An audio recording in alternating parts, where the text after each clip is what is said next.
Legal affairs. Policies are implemented. Services are provided within ministries and state enterprises.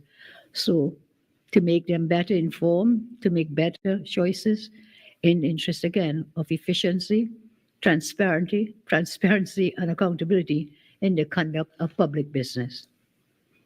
Again, since May, we have been planning our cabinet meetings, as you know, the first of which took place today. And I will share with you some of the decisions that were taken at our first cabinet meeting. Having this cabinet meeting meant for us to prioritize and decide what areas we will deal with at this first meeting. That doesn't happen in 5 minutes. It takes a timing, speaking with all ministers and parliamentary secretaries, members of the government, to tell us, look, what do you think is the most important at this time? We have made numerous promises, pledges to the population. And so after having sworn in, after having the thank you rallies and motorcades, and after our ministers and parsecs meeting with their heads of department, we came up with promises that we will ensure that we agree to today, May 5th, after the May 5th. So what are these? One, in 2010, the first cabinet note from the Office of the Prime Minister, when I was Prime Minister, was to establish a children's life fund so that those who had life-threatening diseases can get assistance from the state for making sure that they stayed alive. Before that was cake sale and bake sales and so on, if you'll recall. Those of you who are not so young will remember what the purpose of that fund was for. Since then, as we used it, implemented it, we found that there were some things that we could improve upon. So today, Cabinet Note number 1, 2025, is to allow for amendments to. If your air conditioning system looks like it belongs in a junkyard, just $83 a month with $0 down gets you a. There are certain areas which require reform to ensure that fund is better utilized to help children suffering from life-limiting medical illnesses, and not just for helping children suffering from life-threatening illnesses. So when we started it in the first instance, it was for those with life-threatening illnesses. We have now approved an amendment for a bill to be laid in the Parliament at its first sitting to include children suffering from life-threatening illnesses and for children suffering from life-limited medical illnesses. So this allows, there were some, Barry, remind me, the ones with beta, yes, doctor, would you say? Beta thalassemia. Yes, it's a big word. These children will be suffering, limiting their lifestyles and the quality of life, and they were not covered by the law as we had originally drafted it. So that's one. And this is where treatment is not available locally. So a decision we took and we agreed to today was to amend the Act to expand the category of applicants. So that's the first thing the amendment will do. The category of applicants who may qualify for a grant, That's the first change. And the second part of the change is to introduce a mechanism of review by the Minister of Health.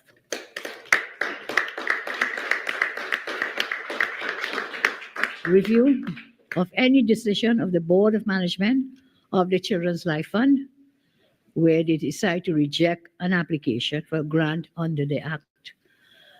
So what had happened is that board had the final say, and we felt that that was not in all due process and law, and in just even in the pure humanity, that was not good enough. There should be a review mechanism, as with most decisions. So after the board rejects an applicant, the Minister of Health, together of course with his staffing there, would review that decision to determine whether this applicant should be granted the fund. So that's the second part of it. I don't know if some of you recall, in the last several years, a child died. And a child died because the then Attorney General failed and or refused and or neglected to interpret the law as to which category of person should qualify for the fund. And whilst they were waiting on that, the child died. Because the Attorney General then didn't have the time to try to save a life, even though we had the wherewithal so to do. So in addition to these two changes, we wanted to have an amendment that gives the discretion to the Minister of Health to deal with matters on an urgent basis. So basically, we're looking at three changes in order to reach more of our children who will be in need of medical assistance that is not available in Trinidad and Tobago. The second cabinet note has to do with the repeal of the Trinidad and Tobago, thank you, of the Trinidad and Tobago Revenue Authority Act. This act was passed in Parliament and assented to on December 23rd, 2021. But previously, there had been previous incarnations of this TTRE from since before 2010 by the then PNM government. And they've been pushing this down the road right down until 2021, December 23rd, 2021. This act was partially proclaimed and pursuant to various orders. The period of time for public officers to exercise options under Section 18.2 of the Act was extended first by Minister Imbert from May 1, 23, January 15, 2025. January 15, 2025 has come and gone and is now superseded by the presence of an incoming government, and we have taken a different policy decision with respect to this TTRE, Trinidad and Tobago Revenue Authority Act. Having regard to the lengthy extensions of time for public officers to select options under Section 18 and the final tally of options, Cabinet has been advised that only 32.6% of public officers ever expressed any interest in transferring to the TTRE because they are now Board of Inland Revenue Workers, BIR, and only 32% of them took an option or expressed an option to go to the TTRE because remember they were eradicating inland revenue and so on. And they asked them to choose on the 18. They gave them 3 or 4 options. One was to transfer to TTRE. One was to stay in the public service, but in another ministry, a lateral transfer of their services. Only 32% of public officers expressed any interest in coming into the TTRE. That abysmal failure in securing the majority of public officers' interest in transferring to the TTRE signifies that the authority was unsuccessful in fulfilling its mandate, and the authority was being thrusted upon the public officers, the members of the PSA. And so we took the decision that that TTRE Act be repealed and the Honorable Prime Minister be authorized to address all financial and staffing obligations attendant on the authority, to bring its operations to a close.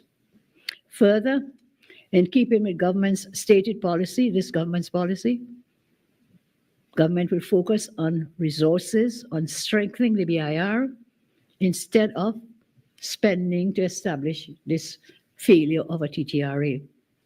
In this regard, the following measures will be explored: strengthening the composition of the BIR by increasing the number of commissioners. We will also give consideration to including non-public officers as commissioners, as this will allow for greater expertise to be included in the BIR's governance structure and that of the Inland Revenue Division.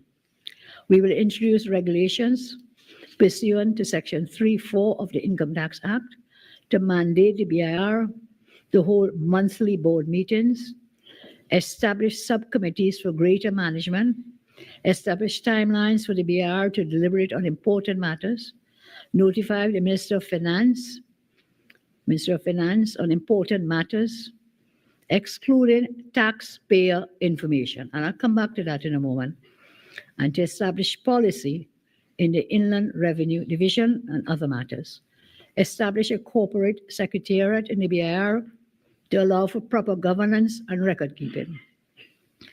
Address all outstanding staffing needs and ensure that the Inland Revenue Division is up to a full complement of staff. And develop a comprehensive audit plan. Implement proper risk management. Develop compliance improvement plan and risk register. Seek technical assistance on further assessment and improvements to the Inland Revenue Division. A special committee will be established to evaluate and make proposals for an effective suite of measures to enable citizens, of course, to comply with the law. Now, I said I'll come back to this issue of what happens to data that is held, information that is held on citizens by the BIR, by Inland Revenue. The minister brought to Parliament this TTRA, and his cry was, we need the money, we need the money. But his answer to getting that money, and of course we need the money, we need revenue. We need revenue to run the country, and I'll come back to that as well in a moment. And that was the minister's cry over the 10 years. But what happened? In seeking to establish this TRA, they placed into the law, the bill that was brought to the Parliament, some very dangerous provisions. And we have already seen evidence how dangerous those provisions could have become. And what that was is they were weaponizing private data to attack those they did not like, or to attack and vilify those they felt that were not in their own fold, in their own party. And we saw it with Derek Chin. How did Derek Chin's, and this is under the existing BIR, how did his data, how did his tax data appear on a front page of a newspaper? I think there was another person, another businessman, their data was there. They were weaponizing that data. Who was it, please? Yeah. And then we had, in this bill, which they passed into law, we fought against it in the Parliament, but they proceeded. What it allowed is for the Minister of Finance to handpick persons to sit on that TTRA. How can you do that? This is private information. We are entitled to privacy rights. And that is where we were very concerned that they would handpick, the minister will handpick people and use the data contained within the database of the BIR and Inland Revenue to weaponize it against us. So any one of you, any citizen, your private data would have been in danger of being used and weaponized against you. We could not support that. And there's another reason why we did not want to support this CTRA, and it has to do that it is our respectful view that revenue collection, as well as in the same vein as how national security matters, should remain in the hands of the state, and should not be in the hands of private citizens. So the famous case I mentioned to my team earlier of Endel Thomas and the Attorney General from way back in the day, in that case, there was a controversy as to whether you can privatize security issues in a state. And the Supreme Council held no. This is a core function of a government, security, national security. It is our respectful view that revenue collection is also a core function of a state and should not be put in the hands, as I said to you before, of these persons being handpicked by the minister in that ministry. So here we are repealing that, and I'm very proud that my team and I, we all agreed that we would repeal the Trinidad and Tobago Revenue Authority and instead strengthen Inland Revenue and the Board of Inland Revenue. So that's another note that we did. A third one has to do with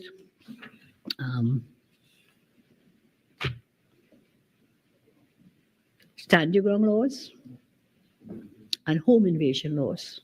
So the cabinet, excuse me, on a note brought from our Minister of Homeland Security, 2 notes. We agreed that a special committee be established to evaluate and make proposals for an effective suite of measures to enable citizens to properly defend themselves and to properly defend property when faced with a threat by criminal actors. This special committee will make recommendations for an appropriate stand your ground law in Trinidad and Tobago. Data gathered by CAPA, the Crime and Problem Analysis Branch of the TTPS, shows that there has been significant increases in burglaries in almost every division in both Trinidad and Tobago, and that citizens in rural areas are particularly vulnerable to this type of criminal activity because of the relatively long distance, in rural areas, neighbors being apart, the distances that they cover in the rural areas. It is a particular dangerous situation for families. Therefore, we are working on the development of targeted and coordinated policing approaches and the enactment of an effective suite of legislative provisions, as I say, required to combat this activity in Trinidad and Tobago. We established a special committee, and they will come to us with their recommendations as we try to keep our promise to make TNT a safer place. We have another one, similarly, a committee to be established to deal with home invasions. So we have the Stand Your Ground Laws Committee and one to deal with home invasions. We have established several key subcommittees for in-depth and focused decision making. So these are some of the things we've been working on, which the cabinet has approved today, and we'll start work on them as fast as tomorrow. The bills to introduce, to repeal the TTRA, to amend the Children's Life Fund, as I said, they will be laid in Parliament at the first sitting of the Parliament, and I'll come back to you to tell you what our projections are for parliamentary sittings. Now, something else has happened, and it's tied to the Parliament, and it's tied to the whole issue of the finances of the nation and financing for goods and services for Trinidad and Tobago. This election has coincided with a mid-year review. You will recall at this time of the year, May, June, July, a mid-year review is undertaken to deal with expenditure and revenue for the supply of goods and services for governing Trinidad and Tobago. So it means, and it meant, that we had to assess the state of the economy as a priority, and that after the assessment, we can move forward with many policies. On my direction, several ministers, all ministers have met with their departments, ministers, PSAs, departments, and so on, with a view to identifying what is the status of revenue and expenditure in each of these ministries and what is the deficit. I am not surprised, and you should not be surprised, that in every ministry they have maxed out the expenditures And in many of the votes, and we'll give you details in due course, in many of the, out of the votes allocated to ministries, it is zero. It is zero. And the financial year still has many months to go. So it is imperative that we undertake in the Parliament ASAP a midterm review to see where more funds will be needed, where we can switch around and transfer funds, because that's how it works. When you do the midterm review, see where the most crucial areas are to put more money or to move money laterally from one ministry to another where they have not used their monies. And that exercise, we will be engaged to do the midterm review at the earliest opportunity. My ministers will tell you for themselves what is the status of their allocation. I am told in one ministry, the Attorney General's ministry, in fact, where is HE? Yeah, HE's ministry. Payment, HE was it payment of legal fees. They vote for paying legal fees. The line item is called, the vote for that is at zero. At zero. And at the moment, $69 million. $69.6 million to be paid. Some to the Eater Food lawyers, I'm not sure. But we'll soon find out who they are. 69 still left owing. Michelle tells me, where's Michelle? Remind me what you found in your ministry, Michelle, MP Michelle. I'm sorry? Oh, using the self-help vote for campaigning. So there'll be a lot of issues the Honorable Attorney General will have to look at where government funding was being used for electoral gain. Some people might call it bribery. Some people might call it buying votes. So when we come to tell you what is the reality, we will also tell you why and how we reached to this point. Several ministers may want to tell you, but we'll give them another time. We've been here all day, and they will share with you where monies people were hired, but just a 1 month hiring to be paid at exorbitant monies just in this one election month. A lot of those things more will come out. Some better news, good news. I instructed the Minister of Energy, the two ministers in that ministry, Rudal Munilal and Ernesto, to meet with the various CEOs and heads of energy state enterprises. They met, and Dr. Munilal and Ernesto, MP Ernesto, mandated our policy position. And this was on my very first day on swearing. I indicated first or second day of the swearing-ins. I asked them to engage with the authorities of Guyana, Suriname, and Grenada to fast-track some of the following projects. One, the proposal for the establishment of a solar PV power plant in Suriname by state agency, our National Energy Agency. The technical and economic feasibility assessment of a cross-border subsea pipeline from Trinidad to Suriname as an option for monetizing gas from Suriname and Guyana by way of NGC. Further, the ministers in the Ministry of Energy are expected to participate as featured speakers at the Suriname Energy, Oil and Gas Summit to be held in June 2025. They will maximize this opportunity to engage in high-level discussions with key entities from the region in order to support energy initiatives and ensure economic benefit to Trinidad and Tobago.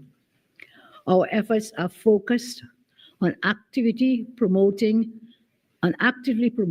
economic cooperation in the energy sector within the region by the establishment of agreements to serve with binding force to unite our countries and to place Trinidad and Tobago once again as the center and the hub of the energy sector of the CARICOM. These efforts will result in mutual value creation, sustainability through energy endeavors in partnership with our CARICOM neighbors. However, value creation is an ongoing process which needs to be nurtured through the fostering of bilateral and multilateral relationships. In this regard, we are also actively pursuing the Grenada Gas Initiative to ensure the resources within the region are optimally developed for the benefit of not only Trinidad and Tobago, but for the region as a whole. I'm very proud of this initiative, and we move towards its success. Now, the Minister of Finance has a different story to tell us. They visited the Finance Ministry May 5th. They met with the PS, Deputy PS, and staff at the Eric Williams Building, Finance Building, Port of Spain. They got several briefing notes from those various secretariats. They found what was reported to them, as I said earlier, what they found is not surprising. It's a reality check to know where we are, and tomorrow the Minister of Finance, Minister of Planning, and others will hold a full press briefing on what is the reality of the day when it comes to the economy. What they were told, and they've shared with us, the most important part of it is the country's cash flow month to month. The cash flow statement gives an estimated update of the government's immediate status by month, which is informed by multiple divisions of the Finance Ministry. In April 2025, just last month, total cash inflow was estimated at $3.95 billion, and total cash outflow was estimated at $5.28 billion. What is it telling us? The outflow is more than inflow, so we have a deficit. That was met in April from the central bank's available overdraft cash balance. By the end of April, the available overdraft cash balance was $3.6 billion, of which $2.7 billion was carried forward to May 2025. So, from April, available overdraft, $2.7 billion is carried forward to this month of May. It should be noted, however, that there was an outstanding balance of unpaid checks in the system, valued at $500 million, which was also carried forward to May. Carried forward to May. Cash inflows for May from the various revenue sources of the government, estimated $2.38 billion. However, it is estimated that the cash overflow will be around $6.3 billion, resulting in a cash deficit position of $3.92 billion this month. Worse, if all the unpaid checks in the system were presented for payment, this would add a further $500 million to the deficit for the month of May. This will then take our total deficit in this month to $4.42 billion for this month. And therefore, the Ministry of Finance will need to find funding. So while we give you the reality of the situation, we will fix it. We have the plans. We have the policies. And above all, we have the willpower to fix this.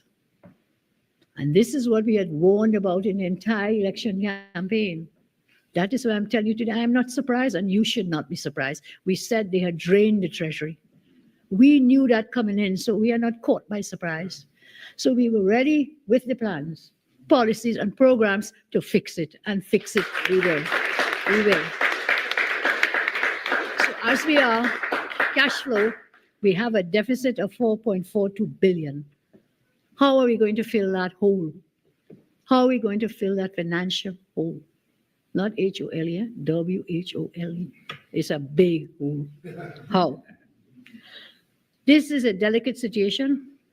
It means that our country was being run month to month, literally living first on the overdraft at the bank. You remember when they told us we were running on fumes in 2010, 2015? They had maxed out that overdraft, they told us, running on fumes. Nothing was further from the truth. Now it's not about maxing out and running on fumes. They don't even have the fumes. They did not even leave fumes. Left us with over $4 billion in a deficit situation. So we have to find the money. I tell you, we will find it with the willpower and with the brains. We have very competent people in finance in our country. We will find a way to meet the deficit in May. $4.42 billion in deficit. The ones for me can be funded as follows. One, we propose to draw down on the remaining $2.7 billion available in the overdraft facility at the central bank. Two, we propose to refinance a minimum of 60% of Treasury bills due in May. This will free up about $647.7 million to address part of the deficit. While it is estimated that 60% will be used, it is more practical to refinance the entirety of the $1.1 billion in Treasury bills to leave some breathing space with the balance in the overdraft. So it's a combination of plans that we have to fill that deficit that we have inherited. We will also look at the HSF, the available balance in the HSF to be drawn down for the rest of fiscal year 25 of $1.76 billion. We will have to undertake additional borrowing of about $1 billion. So I've raised the questions about June's cash flow, the expected deficit for fiscal 25, and it means at the end of this fiscal year, that deficit is about $11 billion. We said it in the budget when we were debating our last budget late last year for the 25 fiscal year. He said it whilst our minister was giving us some cock and bull story about it will only be this amount and that amount. We told them, we were aware. So you didn't catch us cat in bag, as they say. You did not. We knew and we warned the country about it. And maybe that is why the country overwhelmingly voted for us. Because the country knew that we could fix it and that we will fix it. So at the end of the fiscal, I've given you the deficits at this point in time. I've given you some proposals of how we plan to fix that now to take the country through into the May and June period. And then we go into the midterm review, and then we'll go into budget 2026. So let's look at collection of taxes.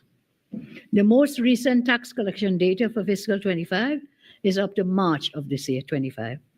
The data shows that from October 2025 to March 2025, a total fiscal collections were $17.5 billion. That is revenue. The PS and the Ministry of Finance has been asked to provide a revised projection of revenues in the short and medium term. Given the high levels of deficit and debt, this is likely to adversely affect ratings from credit rating agencies. So I'm warning you again. And in the meantime, I really would like to Don't get a HELOC or refinance if you want to tap into your home's equity. You can get up to $500,000. In the short term, in the medium, and in the long term. Can you find the note, please, of the one, I think it's 7, cabinet note number 7. Before I go into collection of tax, because this is showing you again the deficits, the revenue streams, deficit versus revenue versus expenditure versus. Okay. In my cabinet note, which you'll find about this matter, we have to find solutions to filling that deficit for the cash flow and as we go further down the road. And why? I mentioned to you, we'll drill down to the HSF. We'll go into the overdraft. We'll have additional borrowings, the treasury bills and so on due. We have to do it because this is the way we have determined to help workers in this country. This is the way to keep your pensions going. This is the way, Mr. Tanku, which paragraph was it, please?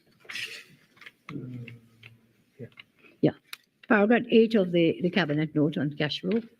And this is what it is for. Of the total cash outflows of but it's a 6 billion for May 25, is to fix mandatory expenditure, which is expenditure on all salary-related items, pensions, social assistance payments, debt service, and THA accounts, which will comes up to about 86.2% of outflows of payments from May 2025. The main components of this are as follows: salaries and pensions amounting for $2.2 billion. Debt servicing, $2.6 billion. Expenditure on goods and services, transfers and subsidies, $509.6 million. So these are the measures we will take now in the short term to be able to pay salaries and pensions, to do debt servicing and expenditure on other goods and services, transfers and subsidy. Assuming that unpaid checks in the system, estimated to be 500 million as at April 30, is likely to be presented for clearance in May 25. The total cash requirement for May 25 will be in the region of $4.3 billion. We will plug that hole. We will fix it in the ways I have described to you, and I have every confidence that we will be able to do this, to save workers, their jobs, their salaries, and their pensions, and for the supply of goods and services for the running of Trinidad and Tobago. I mentioned to you collection of taxes, and that is only to show once again the deficit. The deficit now, revenue, expenditure, and the deficit projected to the end of the fiscal year, and that was where I was saying, we had warned them that it would have been in the region of $11 to $12 billion in deficit, but we will plug that too. Our ministers will hold a press briefing tomorrow, our finance and planning and so on, to share with you some matters we have talked to you about in the immediate term, what we're going to do. Then we'll have the short term and medium term, our plans and projections to bring money into the country. One is through the energy sector, which I've shared with you today, and there will be others that our ministers will share with you tomorrow. I talk now about the opening of Parliament. We are looking at a ceremonial opening of Parliament sometime later this month of May, and we will advise you.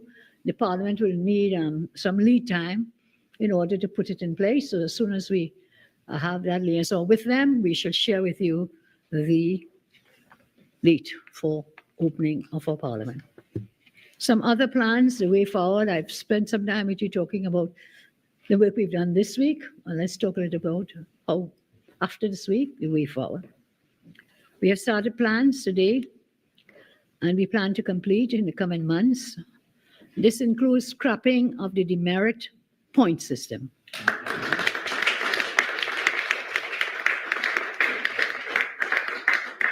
We have already dealt with the issue of introducing stand your ground and home invasion laws. We will be reviewing shortly firearm license laws. Remember, we've said we will consider giving legal firearms to law-abiding citizens, but they will only be given to persons who want it. So I see some people complaining, no. Well, if you don't want it, well, you know what to do not apply. Just don't apply. Law-abiding citizens, please apply. We wouldn't just pick it up and say, Akash, you are law-abiding, take it. No, we'll have regulations and criteria to determine to whom it shall be given. Because remember, to whom much is given, much is expected. We will also look, Minister of Health, especially in identifying spaces for cath labs. Remember, we've said there should be a 90-minute from entry, is it? To balloons, descending. 90 minutes. We have to work for that. You know how many lives can be saved? So we've been talking about these cath labs. The previous regime had no interest in saving your life because you know why? Because they could have got it anytime they wanted. Anytime they wanted, just call. I am coming up to California. Remember? They didn't need my health system, yours. But we need it. Our families need it. So doctor has been mandated here together with Ms. John from, what is it called? Unicon. For us to put up, let us get these cath labs going. 90 minutes, It makes a difference to saving the life of a loved one, of a child, of your family. So let's that. We'll also begin the program to assess and determine and decide the reopening of the Petrogen refinery. Yeah. And as you know, close to my heart, when school opens in September, we will have your laptops for the children entering secondary school. You know, during the campaign, when I talk, and even before, sometimes I go places and it so warms my heart. And I'm so proud of what we did in the 2010 to 15 period. People come and say, whatever they call me, anti-cams, whatever they call me, you know you gave me a laptop? Look, I still have it. I'm still using it. It's still functioning. One guy told me, he said, listen, I still have it, and I'm using it at university. That was one of the best programs. Could you imagine we had that during the COVID? We will bring those laptops back. So Minister of Education, you have everything. Just looked at all that. You have your job cut out. I want those laptops in time for the September school reopening. And again, in a way that more ordinary people benefit and give some sort of equity and equality of treatment, because everybody deserves equal and fair treatment. I've instructed the Minister of Homeland Security to provide a list of all persons at present benefiting from state-funded security, both state security and private, being paid for by the state. I plan to redirect most of these resources towards the fight against crime. So many of these unnecessary security details will be cut out. That's what I am told that some of these guys have armored, armored cars? Armored vehicles. I didn't know we had a war in Trinidad and Tobago. We have a criminal war. Armored vehicles, one with about 6 backup security personnel. Do we need that? When you can't save your child in your own home or on your street or in your community, let's redirect these resources. I'm not saying we'll strip everybody off. Those high risks, we will do the work. But some people just have this driving around feeling they're looking like big Efe and Big Papi. Not because there is a risk and a need. So we will look at that. I have also requested a listing of government officials supplied with state-funded housing to see where we can cut some costs. I am being told that there are government officials from the last, some of them have up to 3 and 4 state-funded houses. Can you believe that? We will let you know in due course. But I'm not here about name calling. I'm here about policy and programs that more people of the country can benefit from, that there can be more equity and more equality. So I've asked for that. Let's see where we can cut some of these costs. And I have directed my own ministers, don't ask for no state-funded housing, please. Don't. The country is not so large that you need to have a house in Port that's being paid for by taxpayers. There are people who don't even have a house. You want to have 2, your own house and one in town? No. And some might vex with me, but I will stick firmly to that. And I'll tell you why. Ministers have a housing allowance paid for by the state. If you want house in town, go and pay your own rent. You all agree? Pay your rent. Why must the taxpayer pay your rent when they can't pay their own rent? They don't even have a place to stay. That should not continue to happen. We have to cut costs. So state-funded housing, you want house, pay for house. Agreed? Let's pay for it. And they all agreed today. Maybe they didn't like what I said, but they agreed, and I'll keep them to it. Our country is not that big. You can drive. You can drive. Even Point 14, I felt a little sorry for Point 14 MPs because that is really far away. But given and Moruga, well, let me finish your point because I have an answer for that right away. Given the highway we had begun, and which we shall certainly complete. What is it now, 45 minutes? Yes. 45 minutes. Yeah. Moruga, Ms. John, you have plenty of work to do for Moruga and Mayara. They were a bit far away, and the roads, I told you, the other night I attended a meeting in Maruga. And I said, which road is this, please? They said something called Papuri Road. I said, but this is not a road, it's a drain. Do you remember? So, Miss John, that road I'm asking you, ask all the others to give priority. Okay, so look, we've been hard at work. There's one other thing I've asked for. I have directed to my secretariat and PS that an assessment be done to cap the maximum price on vehicles which parliamentarians can purchase using their tax breaks. So yes, you may say give them none at all. I am not of that view because they have a lot of traveling work to do. But I've asked that we put a cap.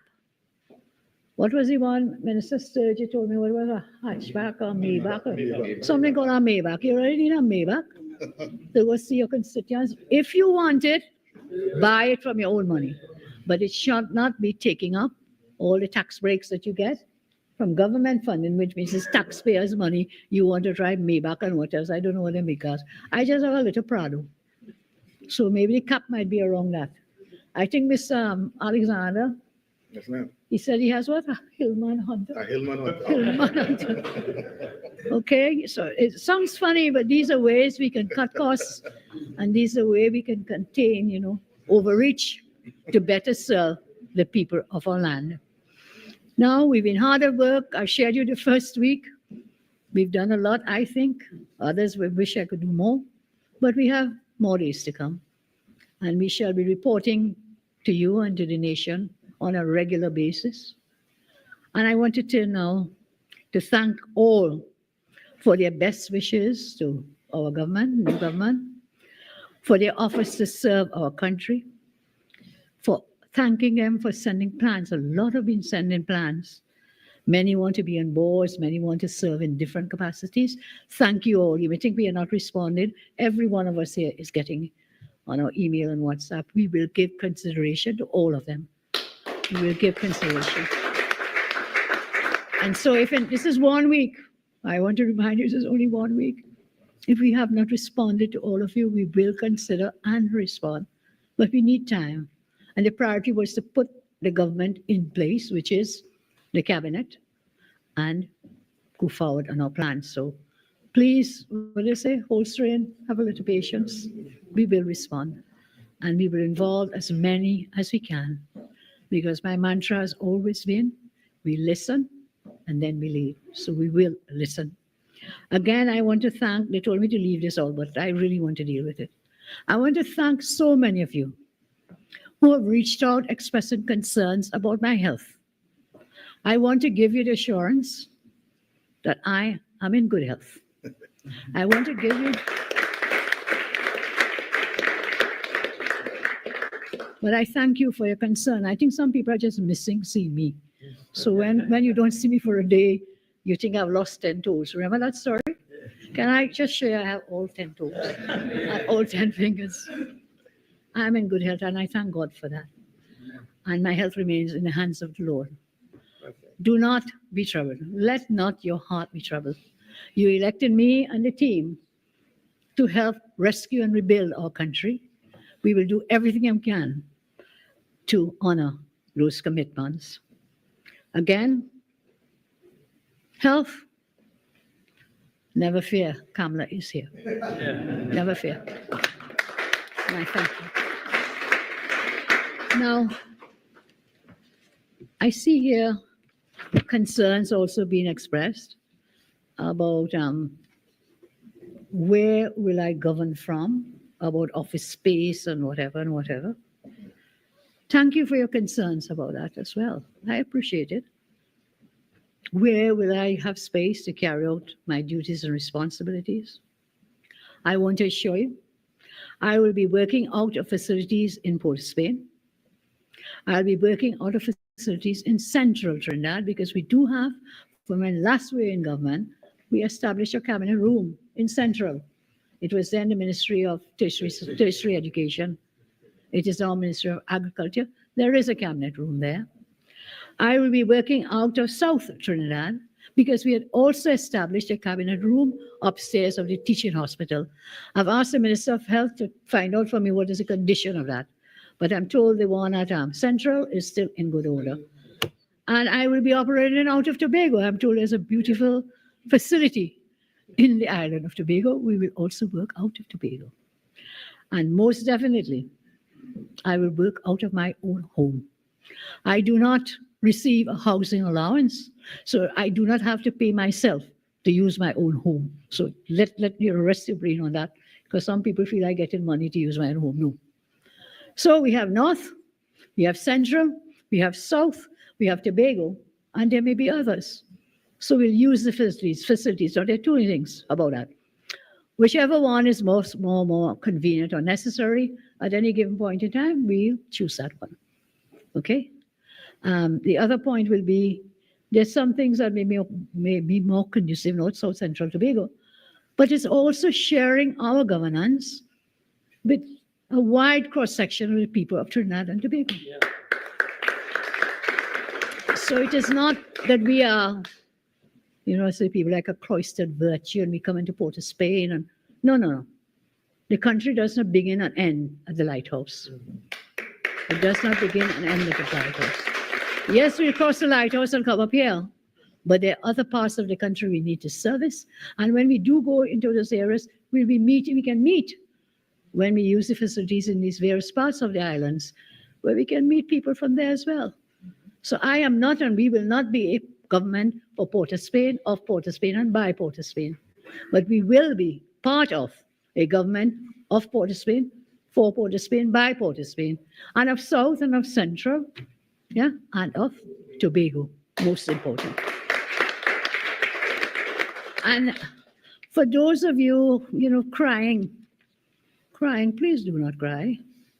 Crying about Kamla working from home, Kamla not having meetings, nothing is further from the truth. And today I want to share something with you. It struck me, let me ask the Cabinet Secretary about where cabinet meetings have been held. And you will be shocked. One day I stay home this week. When was it? Monday? And I didn't just stay home, we were working. As you saw people coming and going with these big folders coming and going. I don't know if Greg very happy would have all these people traipsing in and out of the house. But I have to do what I have to do. Let me share this with you. For the period 2020 to 2025, a total of 298 cabinet meetings were held virtually. 298 cabinet meetings were held virtually. Where were you? You were not in the DIP Center. You were not in Whitehall. Where were you? I don't want to know, really, where were you? The point is, you held virtual meetings. And therefore, this is precedent. In this day and age, you do not have to, one lawyer told me when they do virtual hearings, I don't mean to sound obscene, he's a very brilliant lawyer. He said, boss, I will sit in a chair having my jacket and I'm doing virtuals. You don't know what else I'm having, what I'm wearing. Really, a senior lawyer told me that. Which is you can do virtual from any part of the world. Corporations larger than a nation like TNT run their business virtually around the world. So what's wrong with virtual? Of course, we'll have in-person meetings when and where most necessary, but there's always the virtual. So 298 cabinet meetings in that just about 5-year period. I haven't gone back from, remember they were there from 2015, 20? So far, ask the CAPSEC, we reached 2020 to 2025.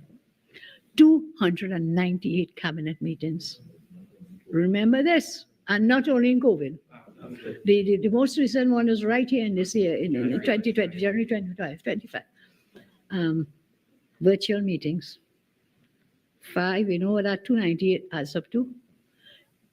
Basically, you have one cabinet meeting per week, sometimes more than one. So if you multiply and divide, I'm not a great maths person, so I asked Barry to calculate for me.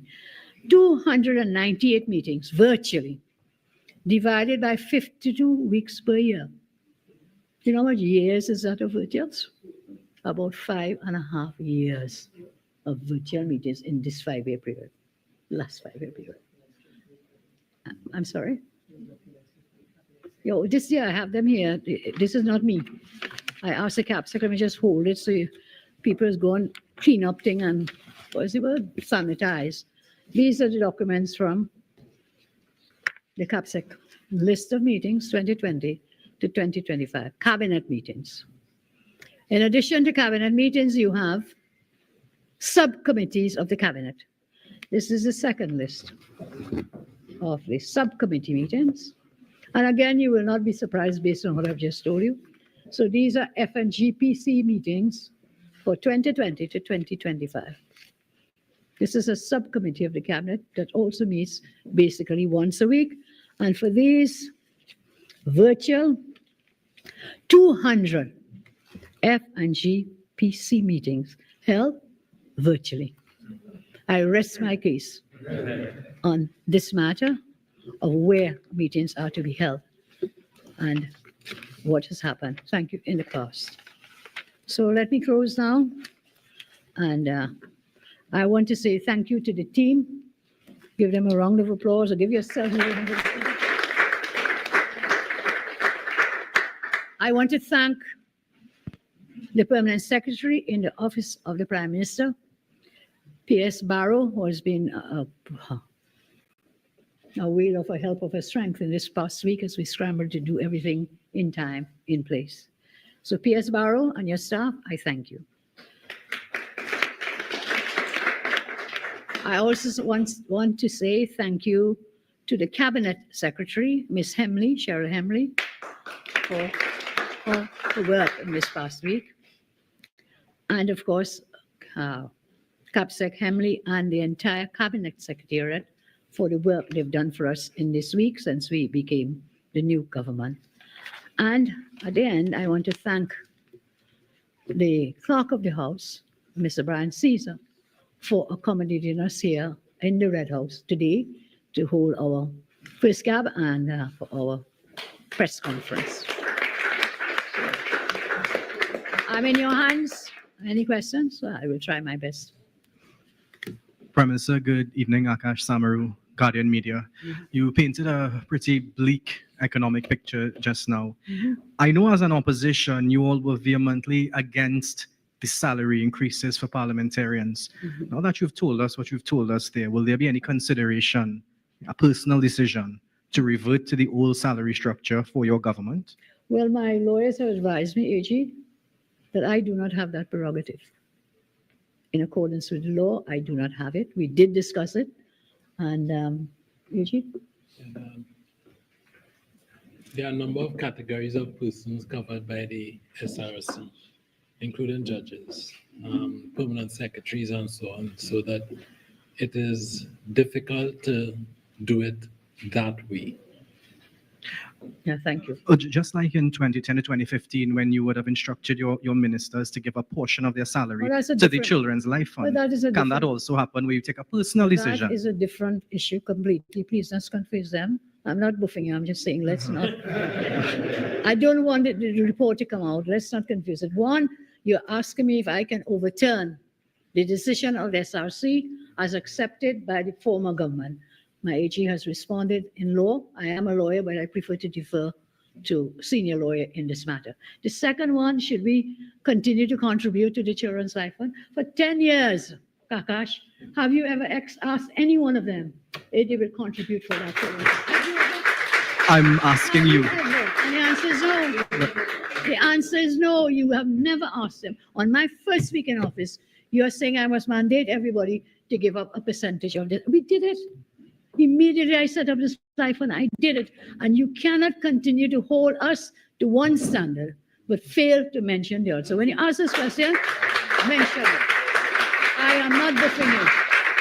I am just saying you cannot expect us. I was too nice last time. I was too nice. And therefore, no, I was too nice. And people took my kindness for weakness. That will not happen this time. I have a country to run and I have people to look after. Sorry, Akash, that's the answer. Okay. Anyone else, please? Or you said, Yeah, you. like they mandated you to be. No. It's a legit. It's a legit question. Sorry. It's a legit question coming from your philanthropy between 2010 and 2015. So I was wondering, and you all were very much against that salary increase. That's why I asked. Yeah, you're right. But we have tried, and the legal advice is I- otherwise. And I don't. They will not answer. Yeah. Please. Yeah. You might give them before people. Yeah, I don't appreciate your ministers telling me to ask my next question. But my next question will be, you all campaign on a very bold promise that when you all win, everyone will win. Given the economic reality you just gave us, or what you claim, will this mean that certain deliverables will need to be pushed back? You mentioned the laptops, but what about the salary increases? Certainly, we will make it happen. We will find the money and we will make it happen. We will. But when? No, again, the when. This is week 1. That's why I took my time. I was sworn last Thursday. Today is just 1 week. I've kept here and shared with you how many promises we've already kept in 1 week's time. Have some faith and some trust. We will make it happen. We have the plans. Tomorrow, I said finance people will be addressing deeply more things. I know that was a question in the campaign. Kamla, where you get any money? Where you get any money? If they fail to get the money, that is not my fault. We will find that money to keep our promises. We will. We will. I mentioned to you Guyana. I mentioned to you Suriname. I mentioned to you Grenada. Thus far, the information coming from the ministry, our Minister of Energy, is the government never pursued the work. Here's the minister. He had his meetings. He will talk. Those were 3 ways of getting money into this country, because the energy sector was the backbone and the front bone of the economy of Trinidad and Tobago. We will revitalize that sector to bring money into TNT.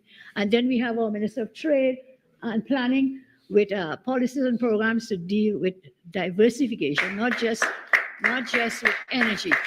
Akash, to those who are worried, I give you the assurance we are working. It will not be tomorrow. We've been there 1 week. Well, give me the next few weeks.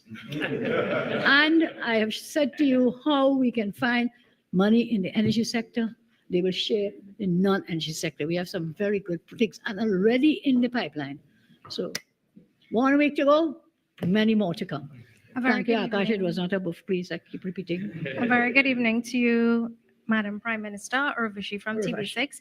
Whereas you have spoken about, where you will be conducting your cabinet business and so on, has a decision been made about your secretariat, 1, and if repairs, about your cabinet secretariat, where they will be housed, 1, and 2, if repairs will still be affected on Whitehall and Diplomatic Center, where Mr. Padarat would have shown videos of the conditions there? Sure. I will consult with the PS for the best advice in answer to your questions.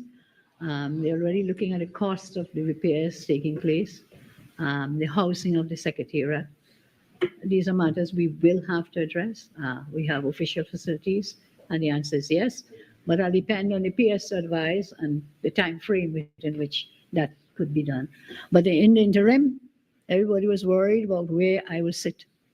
I have many seats and places that we can conduct business from. And just to say, I understand it's just been 1 week That's okay. of business, but of course, the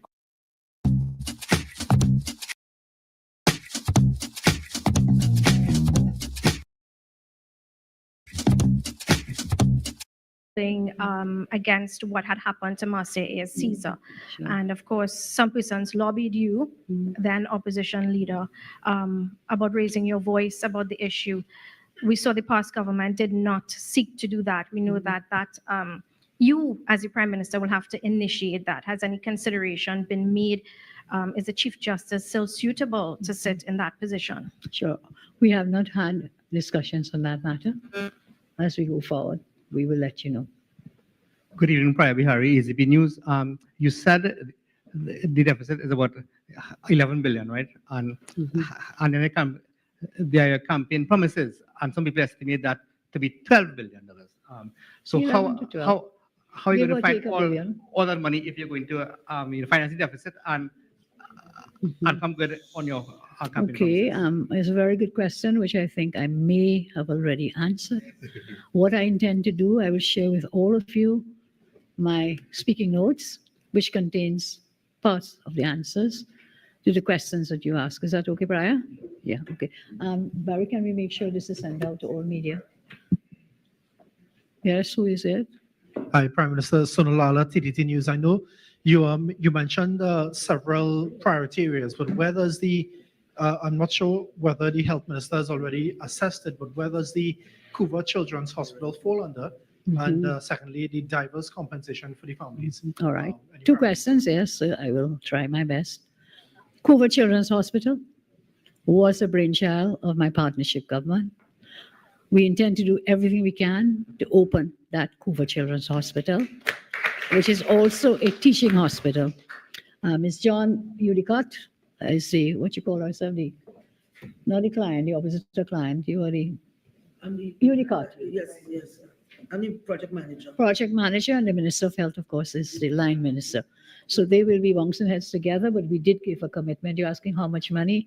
I'm very sorry, I cannot say $5 or $10 now, but we are assessing it with a view to ensure and be open that hospital. And please be reminded. I think I read somewhere somebody saying we don't need a children's hospital. First of all, I totally disagree, and we are all human adults that we can agree to disagree. But secondly, that hospital, even though it was built children's hospital, it was not only for children. It would take care of mothers, women. What happened in the, how Dr. we pronounce it, NICU, in the NICU in Port of Spain? If we had utilized that officer on more, those 19 children would not have died because it was state of the art for children and for mothers, new mothers. It was also with a burns unit, given the industrial estate close by. Point Lisas. And of course, regular as well. I am told we had equipped that state-of-the-art equipment in that hospital, and especially the radio, what you call it, radiography parts of it, MRIs and so on. I am being told that the best equipment in the country for that kind of what you call it, investigations was bought by our government. So yes, we tell you as we go along in terms of costs and how much and when and where, but I know we'll push very hard. The second question was? Yes, the compensation. That one is a little more complicated because there are two stages in that process. And I've already shared with my team, we want to be careful how we proceed with it because there may be an appearance of a conflict of interest given that the lawyers involved for the divers, the one who's alive and the survivor one, and then the others where the person was actually died. So with respect to the surviving diver, I know the former minister, Prime Minister, Energy, Prime Minister Stuart Young promised us $1 million and so on. We are looking at it to see how best we can do it. But there's a bit of a complication which I'll need further advice from the lawyers for the state. And remember, the state represents the taxpayers of Trinidad and Tobago. So here it is, the 1 million was promised. Of course, promises never materialized, never delivered. But conflict of interest possibly with the lawyers, okay, because they are seen to be UNC lawyers. Was that one-shot payment to be a one-shot, one and off? Or is it that the cases continue? And the impression I'm getting is after the 1 million, that the cases will continue for further monies. So I don't want to run out there without having sufficient knowledge, legal and otherwise, as how best to proceed, but compensate we will. We may look at, for example, to solve that issue of the conflict interest and the 1 million now and 5 million later by having a kind of judicial settlement, having the parties come together before a court, a judicial officer, rather than the two lawyers sitting there and say, he says he wants 5 million and this side saying 1 million. We may have to look at a judicial settlement of those matters. But we will help those families as much as we can. The further complication is, it might sound a bit hilarious, but for those who have passed away, or those who perished, who is the family? Who is the administrator? What do you call it, administrator? Well, it's not just next of kin, the executor who holds the letters of administration. So you may have, and I have seen this happen in funerals before. So you go to a funeral, And this is the home. It's jokey, but it's true. You know the person too. You go to the funeral, the night of the wake I went, because there were people in our areas. And wife there screaming down the place and carrying on and thing. And a short while after, I see a next lady appear. And she started to scream, oh God, my husband, he's gone. His song's hilarious. So you come back to who is the executor in law, the legal person, the LPR legal person representative. There are those further complications, which I think may have happened with the former minister, because you have to get those things sorted out. I hope I've answered both your questions. That's it. No. Good evening, Paula Lindo. All right, Paula Lindo from the Newsday here. You said that you have appointed 24 ministries, but there are a couple that people seem to see are as essential. So Name one, please. I'm open to suggestions. I am. So who is and where will they be situated? The government's communications minister, and will there be a gender and child affairs minister? The Gender and Child Affairs is going to our Ministry of the People, Social Development and Families. Okay. With respect to communications, I am not the review. I need a communications ministry. What I will have in the Office of Prime Minister is government information to deal with the sharing of that information. So those are the two people are concerned about. Yes, under Okay. that, but also under the Ministry of Public Administration, will they be continuing the implementation of a work from home policy, which was started by the previous administration? The implementation And of what, also- please, Ms. Lindo? Work from home policy, and Did we which ever had have been a- started by the previous administration. Did we ever have a work? Well, that's what I said. They had started to look into it. I don't And think that ever also, happened. with the digital transformation ministry being scrapped, is that ministry also going to be tasked with carrying Which forward one, those sorry, initiatives? scrapped? Digital transformation. But digital will fall under AI. In my respectful view, I may be wrong. And expanded is expanded. It will continue, but expanded into AI as a whole. Your first question about work from home, So the previous administration. it had- never happened. With due respect. Yes, So let's forget which I this, Lindo. understand, but I Where want is to the know, will it be continuation on? Are you saying, because- should I consider? Yes. Work? I think that might be something to be considered. Yeah, okay. I'm sorry, I don't mean to sound, I appreciate your questions. Yeah, terse maybe. Terse is the word. Ms. Lindo, anything else, please? No? Okay. Yeah, hi, good afternoon, good evening. Can you confirm whether the report of the Auditor General on the public accounts of Trinidad and Tobago for the financial year 2024 has been submitted to the Office of the Minister of Finance? And if so, have you had sight of that report or received any briefing from the Minister of The Finance? Auditor General report for the last fiscal year has been forwarded to the Parliament of Trinidad and Tobago for laying in the Parliament and has been forwarded to the Minister of Finance. However, the practice and the protocol and maybe even the law is that we do not speak to it until it is laid in Parliament. At the first sitting of Parliament, it shall be laid and you'll get some serious revelations contained within that, as was contained in the last one. But I cannot speak to it until it is laid in the Parliament, which will be the first sitting. Okay, it seems like everybody's happy. Thank you for being here. Thank you all very much. I hope I've answered your questions. And feel free, tomorrow there will be another press briefing from the finance ministries on some of the more serious aspects of the reports that we received. Members of the government, I thank you all very much for your patience. We've had a long, hard-working day, and members of the media, thank you all for being here. Have a good evening. Get home safe. Thank you.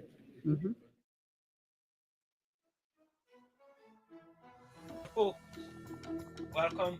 Meet us on the other side now. Join us over on WZYE 95.9 FM. Go to WZYE TV on YouTube. Go to WZYE 95.9 FM on Facebook. We're going to meet you guys on the other side. We're going to go over now to WZY TV. We're going to leave you from here and we're going to go over to WZY TV. So go over to WZY TV on YouTube or WZY 95.9 FM on Facebook. We're going to go over there right now and we're going to join you over there. So again, thank you for joining us here. Join us over on WZY TV on YouTube or WZY 95.9 FM on Facebook. So I'll see you over there, okay? Take care. See you. Thanks for watching. Bye-bye.